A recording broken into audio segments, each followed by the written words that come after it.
That's that guy, the tech guru, who takes 100 supplements a day. Have you seen him? I was watching a thing. He had his 100. He takes 111 pills a day. Goodness. Well, he had his workout routine on. It was on Reels or TikTok. He's like, I'm gonna be whatever, live forever, whatever crap that he says, and it shows his routine. I'm up at 4:30 in the morning. Like, okay, so am I. I'm up at 2. So what? What do I do? Prize? You already lost me with 4:30 in the morning. No. So he goes, we can all do this. And I'm like, so he starts going through his routine, right? Like he's all, I drink a warm glass of water and sit in a cold pool. Then I work out for 45 minutes. Then I go into a warm sauna. Then I go into a hyperbaric chamber. Then I work out for another hour. And then it's nobody's doing that, dude, but you. You know why? I don't know why? Because you have unlimited money.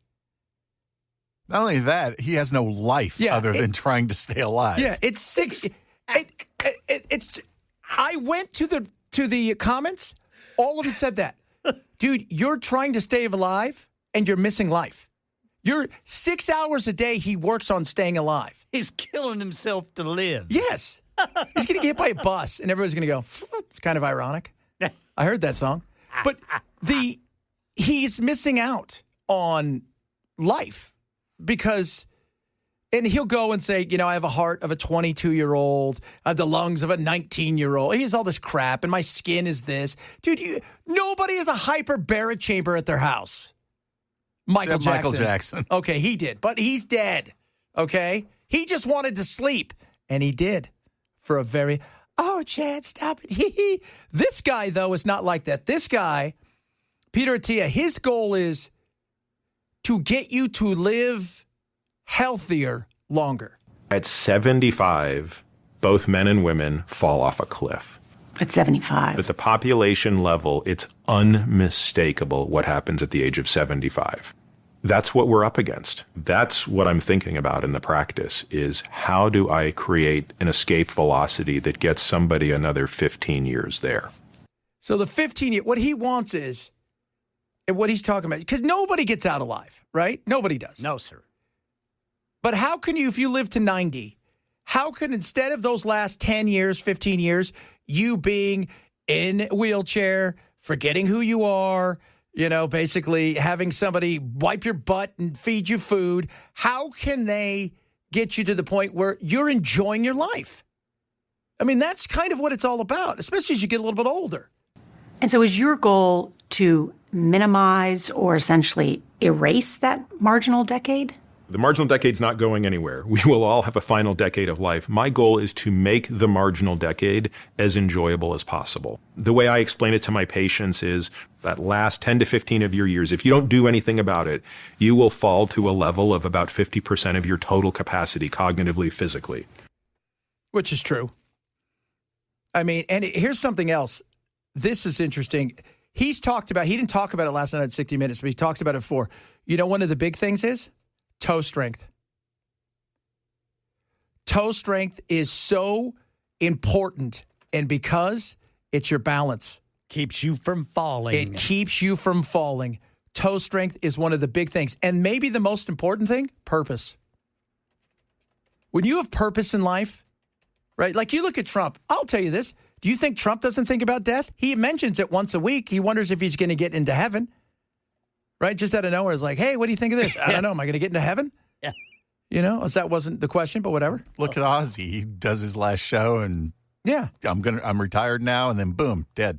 Purpose is so important in life. And when you have purpose, whether it's your family or no matter what it is, people that have purpose live longer. Now, there's going to be always situations where somebody, no matter how healthy you think they are, doctors are going to catch something. Sometimes, no matter whatever happens, somebody's going to get dementia. It happens. But purpose is so vitally important in this situation. And moving. Yes, moving. I mean, it's not. You want to know how you live a little bit longer? Here's some. Eat less, work out more, don't be a dumbass. Lay off the tobacco and the alcohol. That's it. Oh, and by the way, don't strap yourself to a rocket somewhere because you think it's funny. Although hilarious for us, not as funny as you might think. It is really fascinating. After my daughter was born, all I could think about was, oh my God, like, I want to have as much time as possible on this planet with this baby. That's when he decided to become his own first patient in a new specialty, longevity medicine. Today, he considers himself neither a primary care physician nor a provider of concierge care. We could quantify how that lowers your risk of cancer or heart disease. What Dr. Attia is prescribing is a radical change in how Americans think about their own health care, driven by the patient, focused on prevention, a practice he calls Medicine 3.0. We're dying of heart disease, we're dying from stroke, cancer, dementia, type 2 diabetes. And we, I think, have sort of come to realize that, hey, the playbook of Medicine 2.0, which is treat a disease when a disease is present, doesn't seem to work as well.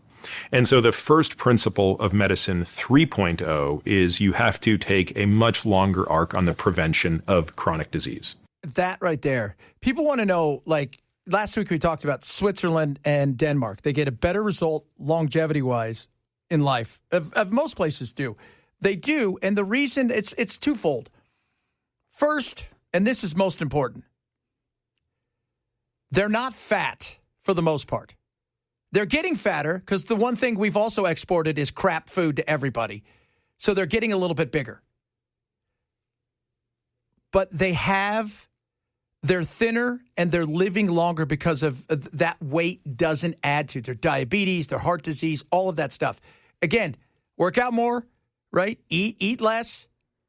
Those kind of things, no tobacco and very just, everybody says, well, the Italians who live on these islands, who are 95 and they look great. You want to know what they have? No stress. They live on an island where nothing happens. They drink one thing of wine a day because they got nothing going on. And they all sit around, right, tan as can be, which is also a big helper in this. It's not hard when you think about it. It isn't. Yeah, I caught something he said, too, in that interview. He said, eat protein. He is a huge believer in not just eating protein, but like big time protein. Like eat as much as you can, where some people are like, I don't know if you should do that. But he thinks it is absolutely important that you eat a ton of protein. And I'm good with that. Although today I was not. You want to know why? Why? So my wife and I, we had a date on Saturday. Our date, here's a married date life. We went to Longhorn Steakhouse, and then we went over to Costco. Yeah. It's a hot date. Dude, get it under control. I couldn't. I'll tell you what, though. We got those donut holes they got at Costco. I got home. My daughter, she goes, I thought those were a no-no. I'm like, your mom put them in there. She's like, I did not. I don't know who put them in there. Wait a minute. She said you claimed that they were a no-no? Charlie said, I thought those were a no-no, Mom. So you told her she couldn't have them, and then No. Charlie thought because we eat them, they're just there, and you'll snack on them, right? And it's evil. Yesterday, it was like the only thing I had at like 12 donut holes, nothing else, which isn't bad. Nice entree there. Yeah, but still, they're delicious. I'm not going to lie to you. But you're right, man. The protein is a huge deal. It's little things that we don't think about. He probably wants us to eat vegetables, but I'm not quite sold on that. Because we all know vegetables are stupid, as are bananas. There are physicians, including a respected professor of public health we spoke to, who are skeptical that his extraordinary regimen will result in an extra decade of healthy life. When a fellow physician calls some of what you're talking about hocus pocus, people are entitled to think what they want. And just because someone is a physician doesn't mean they're even remotely equipped to evaluate the merits of exercise physiology. Remember, I went to Stanford Medical School, right? How many hours of education do you think I received on exercise?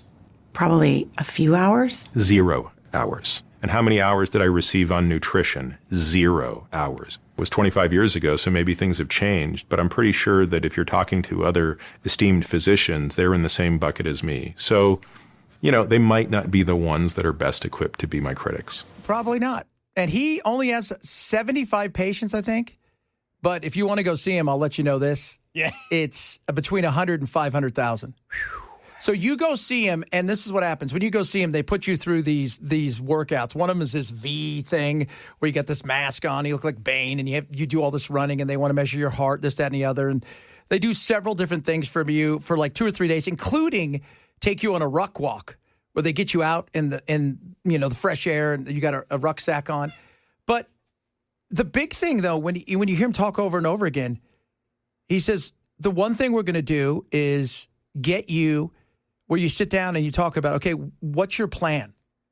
And he goes, my plan is I want to live to my 90s because I want to see my grandkids, as many as I can, grow up and spend time with them. And that's a plan because there's a purpose in that.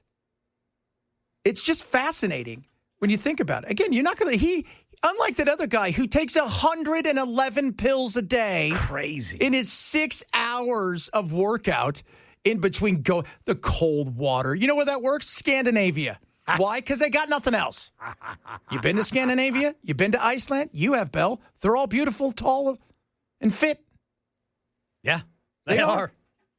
They are. You don't go see you don't see a lot of super fat people in certain places. Britain's got that way because they got alcohol over the moon, and we've exported so much crap.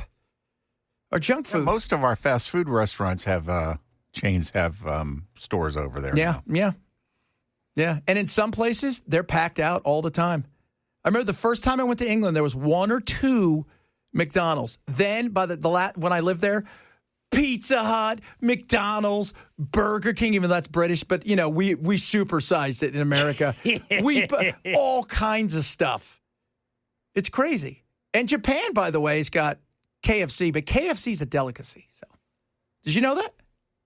KFC To the Japanese? In Japan, KFC is the thing you get on Christmas, and you have to order it months ahead for your Christmas dinner. Really? Yep. Holy crap. Yeah. And I just tell everybody, the Colonel, he makes good food all the time here. So that's all you got to know. And there's plenty of it. Plenty of it, baby. Plenty of it.